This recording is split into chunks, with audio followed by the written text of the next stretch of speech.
പ്രമേഹ രോഗികൾക്ക് ആശ്വാസമായ ഒരു പച്ചിലമരുന്ന്. നാട്ടുവൈദ്യത്തിന്റെ അറിവുകൾക്കപ്പുറം അനേകം ആളുകളെ പ്രമേഹ രോഗത്തിന്റെ പിടിയിൽ നിന്നും മുക്തി നൽകി ശ്രദ്ധേയനാവുകയാണ് കാസർഗോഡ് വലിയ പൊയിലിലെ സുരേന്ദ്രൻ. സുരേന്ദ്രൻ വൈദ്യനല്ല, ബസ് ക്ലീനറായി ഉപജീവനം നടത്തുന്ന ഒരു സാധാരണക്കാരൻ. എന്നാൽ സുരേന്ദ്രനെ തേടി ഇന്ന് പല ഭാഗങ്ങളിൽ നിന്നും പ്രമേഹ രോഗികളെത്തുന്നു.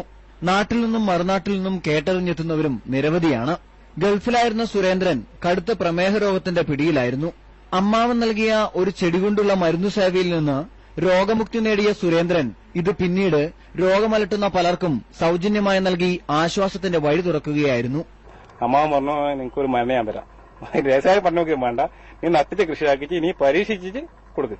കൃഷിയാക്കിച്ച് ഞാൻ പരീക്ഷ നോക്കി. എന്നിട്ട് നോക്കുമ്പോൾ അങ്ങ് 60 ഭക്ഷണം കഴിക്കല്ല 60 ഫുള്ള് ഞാൻ കഴിച്ച് പോകാനായി. പിന്നെ എനിക്ക് ഉറപ്പ് ചെയ്തല്ല സാധനമാണ്. കടുത്ത പ്രമേഹ രോഗികൾ പോലും സുരേന്ദ്രൻ നൽകിയ മരുന്നിൽ രോഗമുക്തി നേടി സാധാരണ നിലയിലേക്ക് മടങ്ങുമ്പോൾ ഗവേഷണങ്ങളുടെ പിൻബലമില്ലാതെ ഈ ഔഷധം പ്രചാരം നേടുകയാണ്. ഈ മരുന്ന് കഴിച്ചതിന് ശേഷം എനിക്ക് 560-ലെത്തി. 7 ദിവസം കഴിച്ചപ്പോഴത്തേനും മറ്റേ അസുഖങ്ങളൊന്നും അറിയുന്നില്ല. എനിക്ക് എന്തൊക്കെയോ അസുഖങ്ങളൊക്കെ ഉള്ള ആളായിരുന്നു. പക്ഷെ അതൊന്നും ശരീരവേദനയൊക്കെ ഉണ്ടായിരുന്നു. അതൊന്നും ഈ മരുന്ന് കഴിച്ച ശേഷം ഇല്ല. തന്റെ ചികിത്സ കച്ചവടമാക്കി മാറ്റാതെ രോഗികൾക്ക് ആശ്വാസം എത്തിക്കുന്ന സുരേന്ദ്രൻ മറ്റാരും ഇത് കച്ചവടമാക്കരുതെന്ന നിർബന്ധത്തിൽ ഔഷധ ചേരുവകൾ രഹസ്യമാക്കി സൂക്ഷിക്കുകയാണ്. കെ വി ബൈജു, സൂര്യ ന്യൂസ്, കാസർഗോഡ്.